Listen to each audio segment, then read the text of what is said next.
Yes. Oke, Pak Brando, selamat datang di Leadfest 03. Kami senang menyambut kehadiran seorang sales director yang luar biasa ini ya. Kita di zaman pandemi ini pada butuh omset semua nih Pak Brando. Saya yakin ada banyak yang kita bisa pelajari dari Bapak hari ini. Karena waktunya sempit, monggo langsung saya persilakan Pak Brando, silakan memulai untuk berbagi bersama kami semua di sini. Oke, thank you Pak Han. Izin saya share Pak Han ya. Silakan.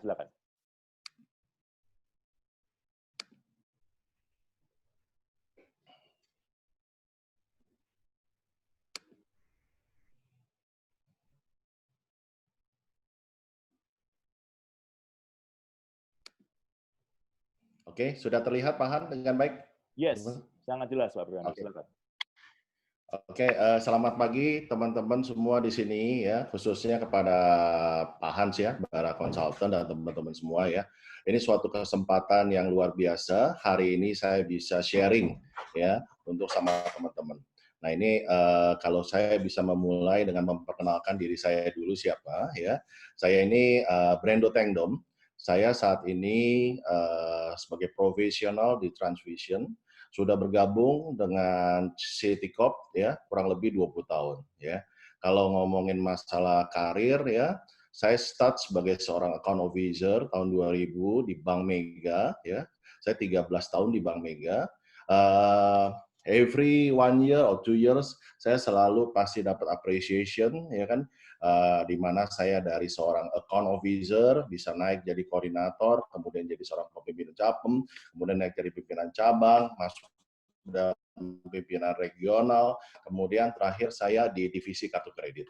Jadi kalau teman-teman tahu di sini di Bank Mega tahun 2012-2013 dapat penganugerahan bisa kredit card-nya nomor 1 dalam segi e-visa kartunya. Nah, orang kalau di sini boleh ya berbangga sedikit selalu ngomongin di Bank Mega bahwa saya adalah Brando Tengdom, orang yang bisa membuat kartu kredit Visa Bank Mega number 1 in Indonesia gitu. Nah, kemudian karena saya bisa berhasil membuat kartu kredit nomor 1 di Indonesia, kemudian nggak lama kemudian di sini pas kebetulan Pak Hairul Tanjung juga ada membeli suatu company yaitu PayTV, yang mana PayTV-nya ini dulu namanya Telkomvision, yang kita tahu 17 tahun berdiri itu selalu kalau dibilang di sini mengalami masalah struggle ya, masalah subscriber yang masuk, kemudian juga banyak juga yang churn. Nah, kemudian saham masuk 80% Citycorp. Nah, udah kemudian masih ada Telkom 20%. Nah, saya di situ di point sebagai seorang sales and marketing director. Ya, saya ingat waktu itu pesannya Pak Hairul mengatakan bahwa kalau di sini kamu bisa buat kartu kredit Bank Mega number 1, ya kan? Coba pindah ke Telkomvision, ya. Coba buat juga bisa menjadi PayTV number 1 in Indonesia, seperti itu. Nah, saat ini saya udah 7 tahun di Transvision. Nah, itu selain saya sebagai profesional, saya juga sebagai co-founder dari Sales Director Indonesia. Saya juga salah satu pengurus di Ikatan Alumni SMA Tarsisius 1 di Jakarta. Jadi kurang lebih itu mengenai background saya. Masalah pendidikan, saya saat ini lulus graduation double degree ya. Saya sarjana ekonomi di Tarumanegara, S2 saya juga manajer manajemen di Tarumanegara. Nah, kemudian saya dapat scholarship. Nah, ini kebetulan di Citycorp ya ada scholarship yang dimana dipilih ya waktu itu talent waktu saya di Bank Mega yang untuk dipersiapkan the future leader. Nah, kita dikasih tahu MBA, eksekutif MBA. Saya mendapatkan di Manila 2 tahun, saya kuliah di sana full subsidized atau dapat scholarship dari Citycorp. Nah, kemudian gaji setiap bulan juga masih tetap dibayar seperti itu. Oke, itu mengenai sedikit saya ya. Di sini kebetulan hari ini topik kita sebagai leadership, sebagai game changer. Ini menarik sekali ya. Kalau kita ngomong bahwa ya mungkin kita tahu semua lah ya, ekonomi semua menunjukkan maupun triwulan maupun setahun mengalami penurunan yang luar biasa. turunnya ini nggak kira-kira ya melebihi dari angka semuanya 50%, ya kan. Kalau kita ngomong juga di sini pemerintah udah mengeluarkan di semester 2 kita pertumbuhannya juga negatif, ya kan. Di sini masih banyak prediksi mengatakan di Q3 juga kemungkinan akan ada negatif juga, sehingga kalau sampai negatif juga di sini dibilang Indonesia masuk di dalam resesi, ya kan. Tapi it's good lah buat di sini kita katakan bahwa minus 5% ya, nanti di Q3 diprediksikan kurang lebih minusnya itu sekitar 2%, sehingga Q4 diharapkan sudah positif. Jadi Indonesia paling cepat untuk bisa terbebas dari resesi. Tapi nggak tahu, kemarin juga saya dengar juga, confident masih pemerintah bahwa Q3 kita udah langsung positif, jadi kita tidak masuk resesi. Marikah kita semangat bersama-sama, karena Indonesia saat ini kita bilang kuncinya adalah satu, kemarin saya dengar dari Ibu Afiliani bahwa ada sejumlah segmen 20% yang saat ini konsumsinya bisa 50% atau 60% buat belanja negara. Nah, itu masih belum berani keluar dari rumah mereka. Jadi uangnya masih simpan di bank, sehingga kalau dilihat di sini ya, bank mengalami kenaikan simpanannya kurang lebih sekitar 8%. Ya, ini menarik ya. Jadi semua mostly uangnya disimpan karena nggak kemana-mana gitu kan. Nah, ini yang kita harapkan ya, segera protokoler ini aman, vaksin sudah ditemukan sehingga ekonomi bisa berjalan kembali, ya kan? Kalau ngomong new normal, di sini kita ngomong masalah kenapa kita new normal, masalah krisis, ini yang menarik ya kan. Di sini kan ada situasi ekonomi atau lingkungan yang dalam krisis. Apa yang harus kita lakukan di sini dengan namanya new normal, ya kan? Apa yang udah di bisnis, apa yang harus kita rubah, ya kan? Kalau teman-teman melihat di sini semuanya banyak terjadi sekeliling kita dalam waktu 3 bulan ini perubahan yang luar biasa. Nah, ini yang kita ngomong menggariskan di sini masalah perubahan, ya kan? Kalau dulu kita ngomong perubahan itu bisa 10 tahun, ya kan? Kalau bilang dari industri, dari apa semuanya perubahan. Tapi sekarang teman-teman semua perubahan ini cepat sekali. Bahkan dalam hitungannya tahunan, bahkan ada hitungannya bulanan juga sekarang di sini. Jadi kalau kita bilang udah kita nggak usah di sini takut lagi masalah perubahan. Emang kita harus bisa adapt dengan perubahan ini. Pas ngomong masalah krisis, ya kan, ini kan mengerikan sekali kalau ngomong krisis di sini kan. Kalau di sini adalah namanya dalam bahasa Chinese ya, ada mengatakan itu weiqi, ya. Jadi krisis itu weiqi. Nah, waktu weiqi itu dua suku kata, ya kan. Ini yang menarik dan sering selalu dibahas dan menjadi ingatan buat kita semua. Pas ngomong krisis itu dari situ ada way-nya itu dangerous, ya kan, bahaya. C-nya itu adalah opportunity. Nah, ini yang menarik ya kan. Jadi waktu ngomong krisis ada namanya dalam keadaan bahaya, nah otomatis di bahaya sini opportunity-nya terbuka besar. Nah, ini yang menarik di sini katakan bahwa bagaimana kita sebagai leader ya kan bisa melihat bahwa this is the opportunity for us gitu ya kan.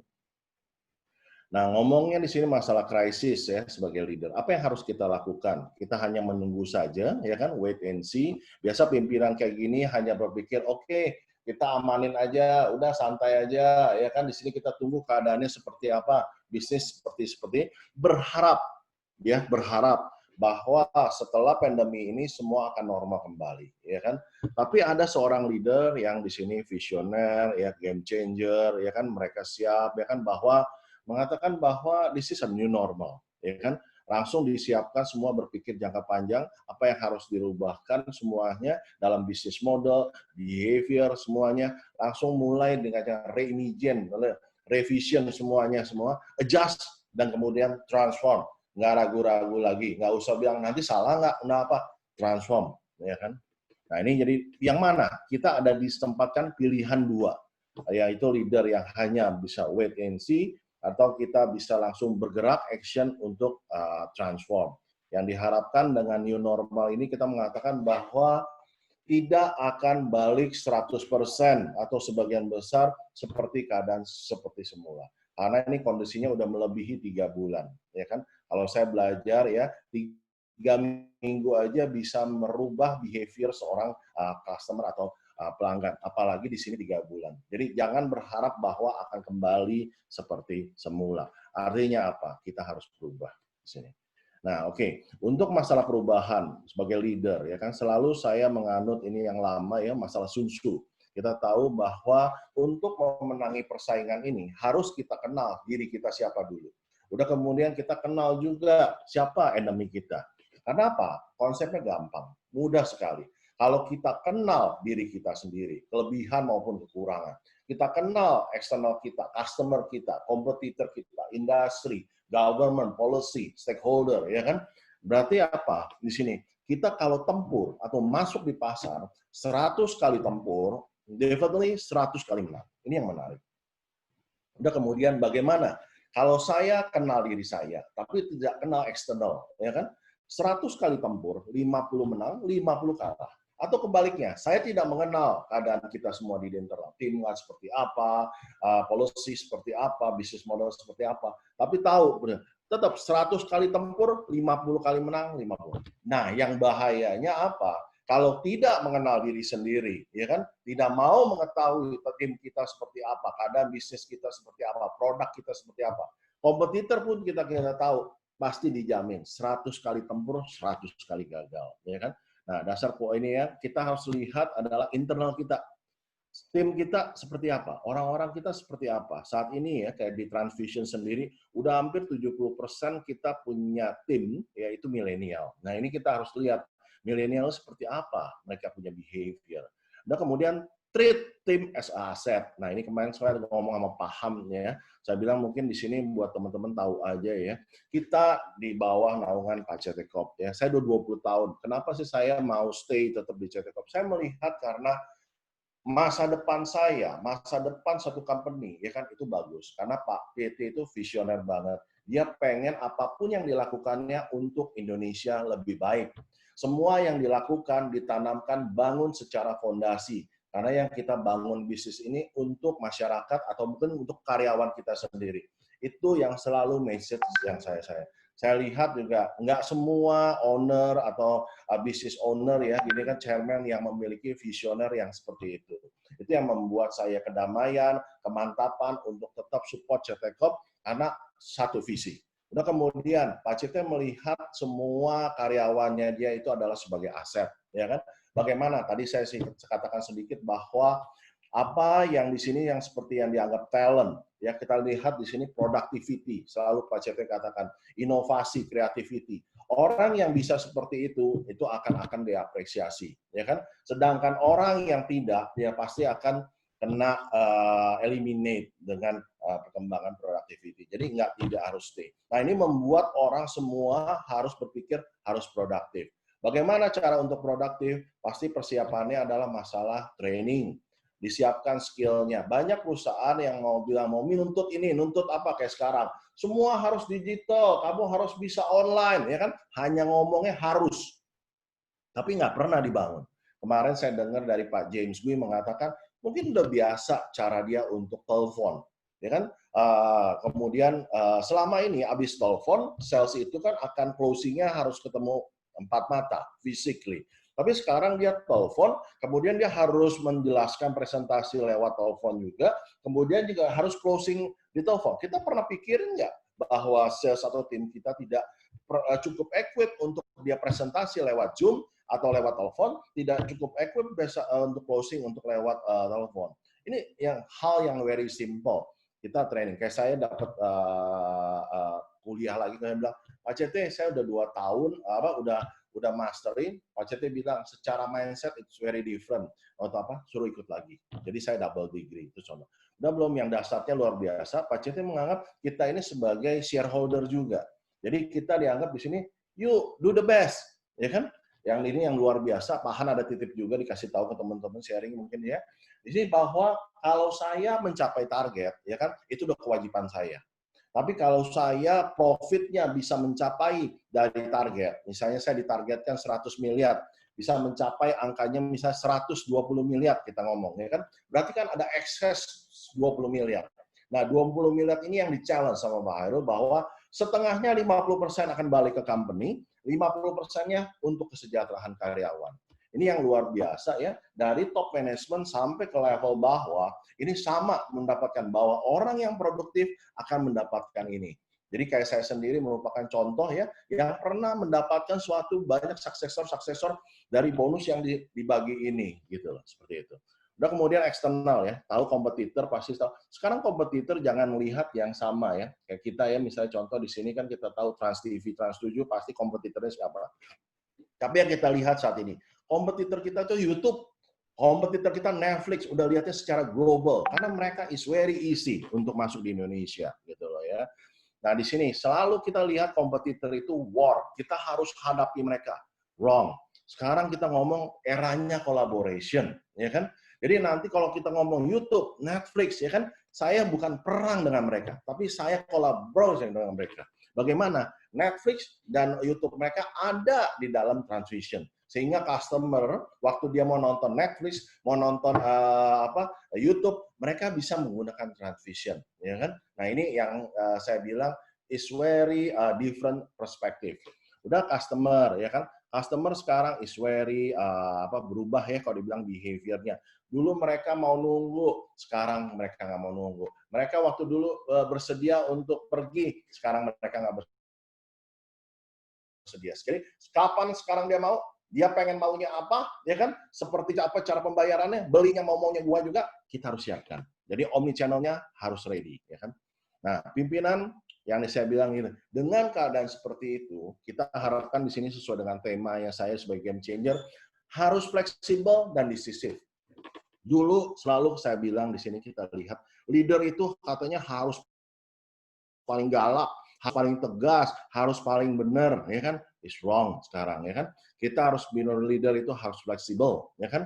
Bagaimana di sini kita pertama harus benar-benar lihat, harus setiap hari berpikir secara kreatif. Apalagi yang kita rubah, apalagi yang harus diimprove.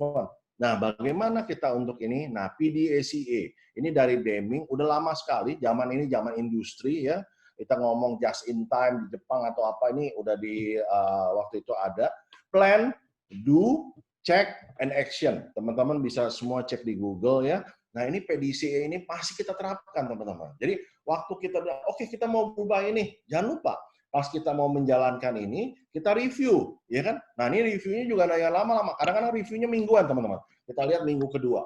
Bagaimana nih? Udah berjalan atau belum? Ya kan? Kalau ada yang bilang tidak berjalan, langsung kita recovery segera. Ya kan?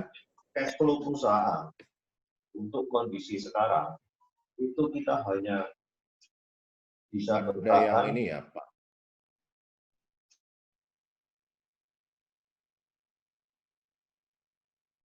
Oke Pak Brando, silakan unmute yourself and carry on. Teman-teman yang lain tolong pastikan mikrofonnya mute ya, sehingga kita bisa fokus kepada penjelasan pembicara. Silakan Pak Brando. Oke.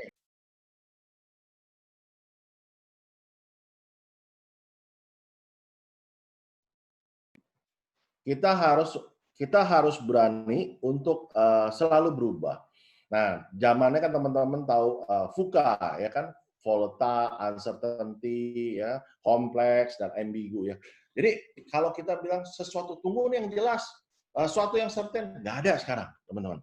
Krisis aja kalau ngomong dulu 10 tahun selalu nih katanya gini. Enggak, kita ngomong ya tahun 2019 ya kan ada krisis ya, kita ngomong trade war. 2000 sebelumnya 18 kita ngomong krisis Eropa. Ini setiap tahun tuh ada krisis. Hari ini pandemi kita ngomong COVID krisis ya kan. Jadi teman-teman di sini ya nggak ada sekarang yang pasti.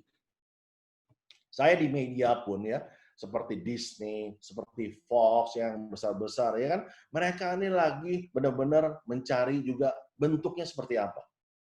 Jadi yang media-media besar aja semua lagi konsolidasi. Ya, akan seperti apa ini? Ini menarik banget ya kan. Nah, kita bukan jadi penonton doang. Kalau penonton doang pasti hilang kita. Gone. Ya kan? Kita harus ikut dalam perubahan ini. Dan nggak ada yang sempurna. Jangan takut salah. Kita recovery. Ya. Interpersonal influence ya kan di sini ya semua sama tim ya kan. Kita harus ajak mereka. Kalau dulu meeting ya lebih banyak dominan mungkin leader yang ngomong ya kan. Hal ini mungkin leader itu hanya memberikan suatu vision. Kita mau besarannya seperti apa. Habis itu ya biar milenial kita dengan kreativitas dan inovasi mereka bisa melakukan. Ya, jangan berpatokan pada cara yang lama. Karena terus terang cara lama ya otomatis terus terang bisa langsung tidak terpakai lagi atau usang, ya kan? Nah, ini yang lama juga di sini apa? Yang fleksibel juga bisa fleksibel dan kita bisa di sini nggak hard feeling sama tim kita, ya. kalau kita berpikir menang-menang. Ya, ini is very different thing with win-win solution. Kalau berpikir menang-menang, artinya sebelum kita melakukan, kita udah minta tim dia menangnya apa. Customer kita berpikirnya untuk dia menangnya apa dulu, ya kan? Percaya saya di sini rumusnya adalah ya dalam rahasia kalau dibilang dunia ini bahwa kalau kita berpikir menangnya udah kasih ke lawannya kita dulu, ya kan? Ini return kasih kita juga akan dikasih menang juga gitu loh, ya kan? Tapi kalau kita pikir lose, wah bagaimana kita ngalahin mereka, ya kan? Mereka juga pasti sama, mereka juga bagaimana lose. Akhirnya lose-lose. Kita berduanya akan fail, ya kan? Nah, itu sama tim, sama customer, sama kompetitor harus dimulai berpikir menang-menang. Contoh ketemu, Mbak, buat menangnya Bapak apa nih? Seperti itu. Slide saya yang terakhir di sini dikatakan bahwa decisif. Ya.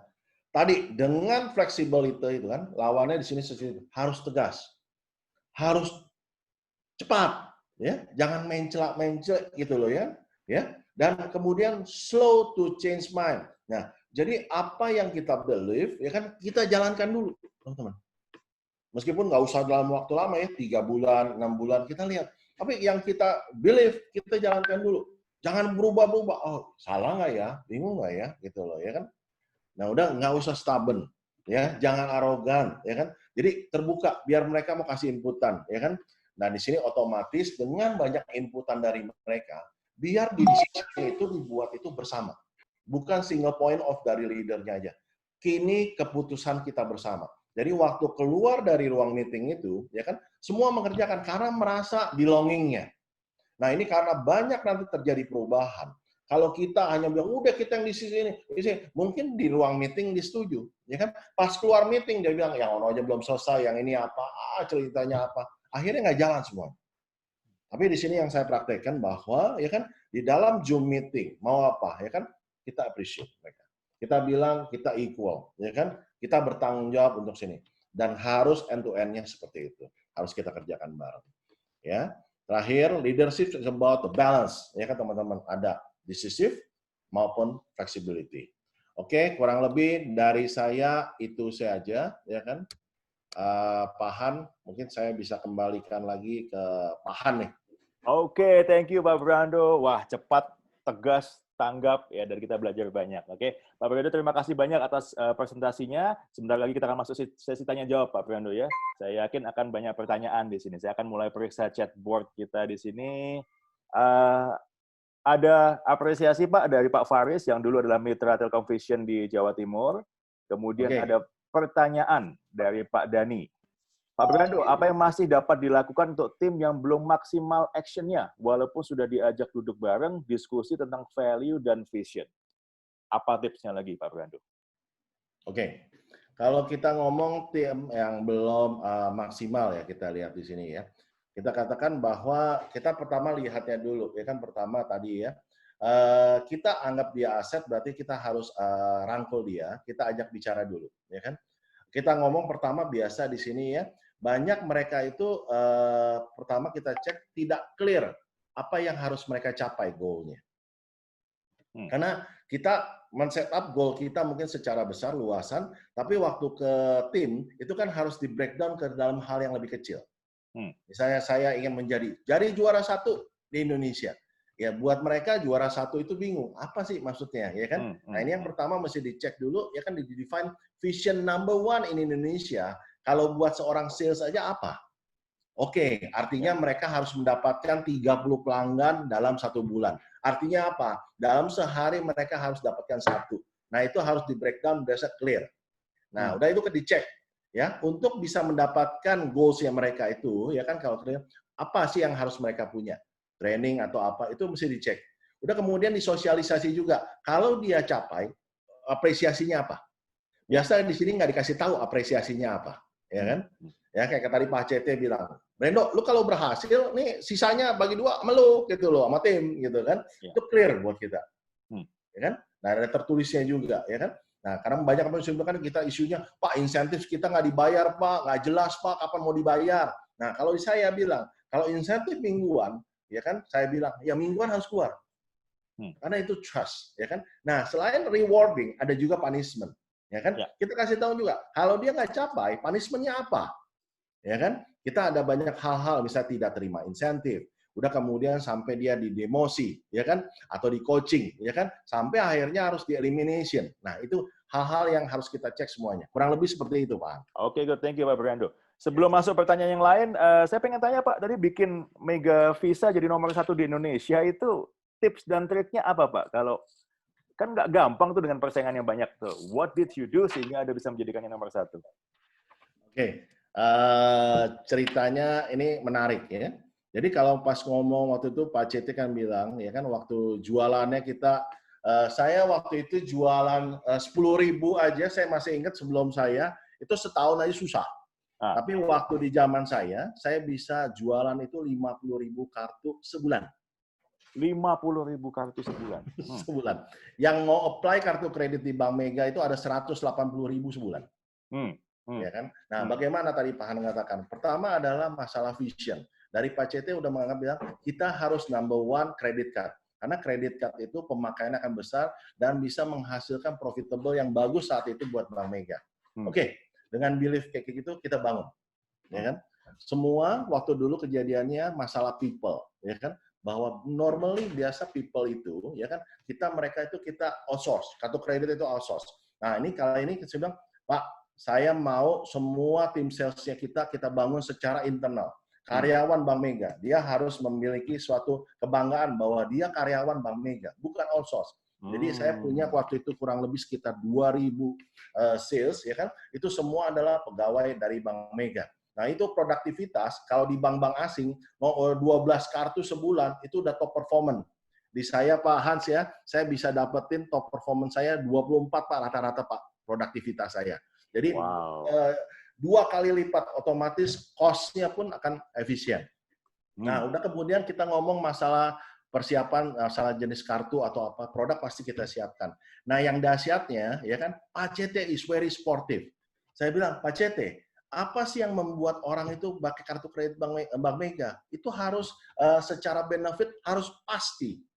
Dulu saya bilang, saya belum punya apa? Udah, karena Brando udah punya kartu.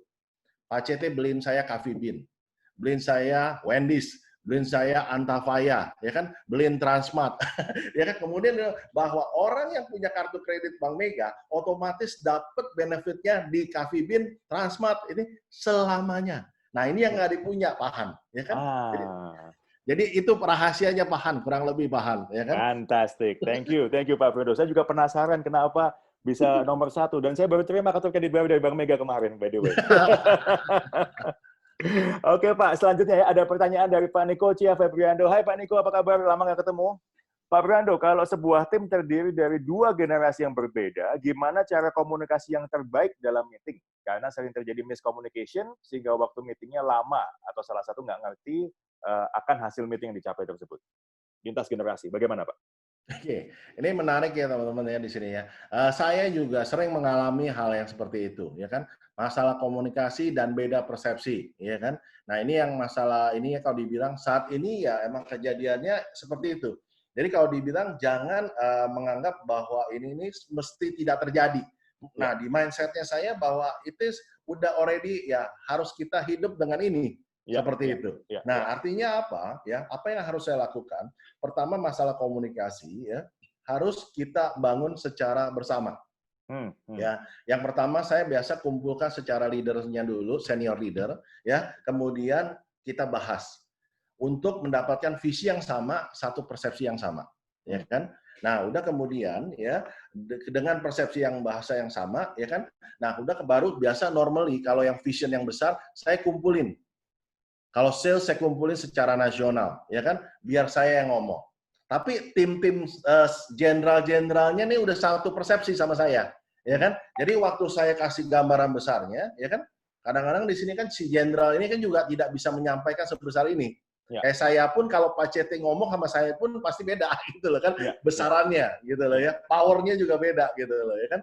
Nah ini saya bilang manajemen ngomong dulu ya kan supaya dapat spiritnya, powernya sama. Nah, udah kemudian karena senior leader atau jenderal perangnya sudah dikondisikan sama juga, baru mereka mengikuti lagi follow up seperti itu. ya kan? Jadi baru kemudian secara grup yang lebih kecil lagi untuk mereka dikasih waktu untuk bertanya. Nah, ini yang membuat saya masalah komunikasi ini emang never ending story. Handling people juga never ending story sekarang, Bahan. Jadi mesti kita lakukan terus komunikasi ini. Oke, Begitu kurang lebih tipsnya. Thank you Pak Brendo. Pak Niko mudah-mudahan menjawab ya. Pak Hani mengapresiasi Pak Brendo, materinya keren banget. Waduh, nih ya. Kemudian mau tanya, tipsnya bagaimana untuk menerapkan PDCA, padahal timnya belum kenal sama sekali tentang PDCA. Nah, gimana nih Pak? Oke, PDCA, teman-teman di sini kan kalau kita bahas adalah teori yang kalau dibilang banyak sekali di Google, ya kan? Nah ini kan kita bagaimana bisa membiasakan tim kita untuk sekarang kalau apa-apa tuh jangan disuapin lah ibaratnya gitu kan. Ya. Jadi kayak misalnya contoh kayak materi atau apa ya, kemarin kan saya bilang, oke, dalam waktu 45 menit banyak hal-hal mungkin yang kita dikasih kreatif untuk kita explore sendiri. Yang pertama PDCA secara teori dari Deming di Google banyak sekali, penerapannya banyak sekali sehingga ini semua harus baca ya kan. Nah, padahal di sini kan yang menarik adalah ya kan yang penting keyakinan kita bahwa PDCA ini merupakan harus menjadi suatu kalau dibilang suatu dalam proses apapun di dalam perusahaan kita berjalan maupun secara individu. Jadi yang kita lakukan adalah apa? Setiap kita waktu melakukan suatu planning, ya kan? Kemudian kita coba planning itu. Jangan biasa hanya planning, habis itu belum pernah dicobain. Banyak nih kejadian rencana yang jadi mangkrak, ya kan? Jadi habis ada rencana, udah sepakat kita jalankan. Jangan ngomong salah benar atau dulu, jalankan aja dulu, ya kan? Habis jalanin, ya kita review. Mau 1 bulan, mau 3 bulan kita review, udah kita cek ya kan di sini kan, cek. Ya kan?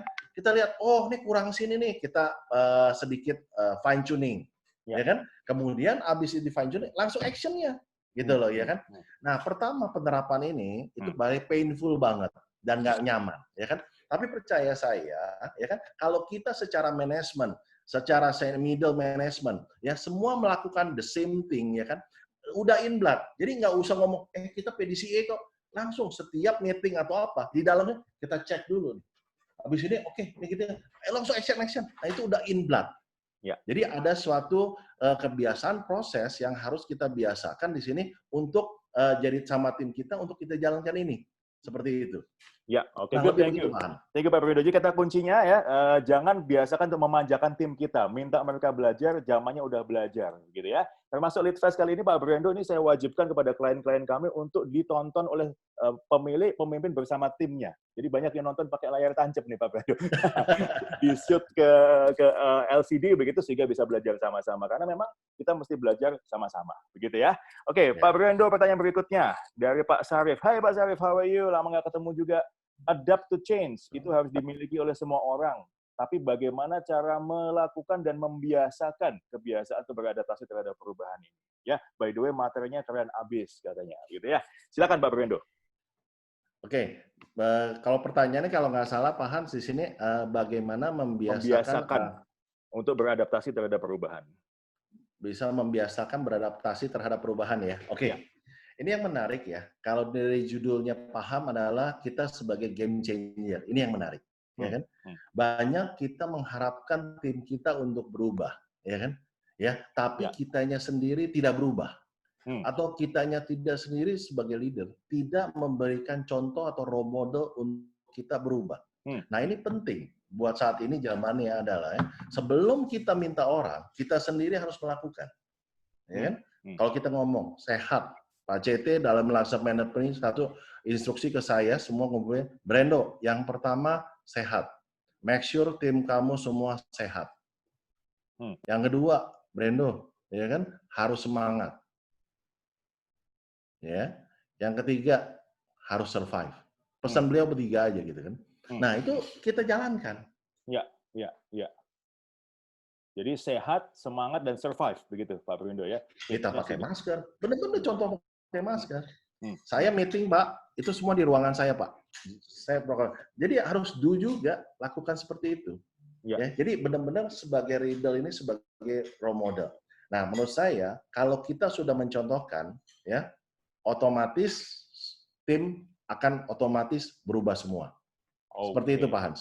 Fantastic ya. Jadi kita mesti menjadi leader yang memberikan contoh. Karena kalau kita hanya memberikan target, nggak pakai contoh, mereka bingung ya. Tapi kitanya marah, merekanya juga bingung begitu ya. Oke, Pak Brando, satu hal lagi. Ini banyak yang mau tanya malu-malu kayaknya. Dapat omset gimana sih Pak zaman susah kayak gini? Nah, ini banyak yang WA pribadi ke saya kemarin. Nah, ini mumpung karena nggak ada pertanyaan yang muncul di chatboard, tapi saya yakin hati kecilnya banyak yang tanya gitu ya. So, gimana Pak? Mungkin bisa dijelaskan tips dan triknya tetap maju meskipun situasi sedang sulit. Oke, tadi kalau dibilang ya, kita tahu bahwa krisis tadi ada dua suku kata. Ada ngomong masalah dangers dan opportunity. Kita sebagai game changer harus ngomong namanya opportunity, kita lihat. Transition sendiri, ya kan? Saya dalam masalah pandemi, di semester awal tahun ini, dengan work from home, waktu dulu kan pikiran, wah semua di rumah, sales nggak bisa kerja, pasti omset jatuh, ya kan? Di sini blessing sekali Pak Hans ya, Transvision Pak, omsetnya kita bisa hampir almost di sini Pak triple Pak, dibandingin dengan Januari, ya. Jumlah subscriber kita juga meningkat hampir 300% Pak daripada yang sebelum pandemi. Jadi waktu pandemi ini malahan membawa suatu berkah. Nah, bagaimana kita lihat waktu pas masa pandemi, kita nggak tahu work from home ini orang pada mau apa kejadian kita belum tahu. Tapi yang harus kita rubahkan bahwa teman-teman udah nggak usah takut, ya kan? Kita rubah semua sistem kita, semua bisa dilakukan lewat rumah. Kita monitoring, kita mengadakan Zoom meeting Pak. Saya ingat tuh Pak, hari pertama kita work from home, saya langsung ikut Zoom meeting sampai level ke regional maupun ke cabang. Karena saya mesti kasih contoh. Dan saya harus mengamankan mereka udah harus seperti itu. Nah, jadi omset ya pas kita mau ngomong, pas kita lihat sekarang masalah seperti ini, produk-produk Pak, saya dalam 3 bulan dari Maret sampai Juni ya Pak, itu melaunching produk itu kurang lebih sekitar ada 5 produk Pak. Yang mana produknya ini ya benar-benar harus bisa menyesuaikan situasi yang ada. Contoh, teknisi saya tidak bisa memasang parabola waktu di rumah, ya kan? Ya kan otomatis customer takut kalau ada teknisi. Kita kebetulan di sini ada mengeluarkan satu produk yang namanya Extreme Transvision, yang mana di sini hanya dia pesan aja lewat kita, lewat toko online, ya kan? Udah kemudian kita kirim lewat JNE atau lewat toko ini, udah kemudian mereka bisa tinggal install sendiri. Nah, seperti itu ya. Jadi benar-benar secara produk ya kan kita harus sesuaikan customize sekarang seperti itu. Ya. Nah, itu kurang lebih, Pak. Oke, good. Thank you Pak Brando. Tanpa sadar waktunya sudah habis Pak Brando. Ya, mudah-mudahan lain kali kita bisa bicara lebih panjang lagi. Thank you for your inspiration. Semoga sehat selalu, semoga sukses selalu untuk Pak Brando dan semua tim di Transvision dan CT Corp. Very happy to have you today. Terima kasih Pak Brando. Terima kasih Pak Han, terima kasih teman-teman, Bapak Ibu semuanya di sini ya untuk kesempatan saya untuk bisa sharing. Terima kasih. Pak Hans sama teman-teman mohon izin untuk pamit juga di sini. Saya ada meeting berikutnya. Baik, thank you Pak Brando. Sampai ketemu lain waktu. Senang bertemu dengan Anda hari ini. Ya, sehat kita semua.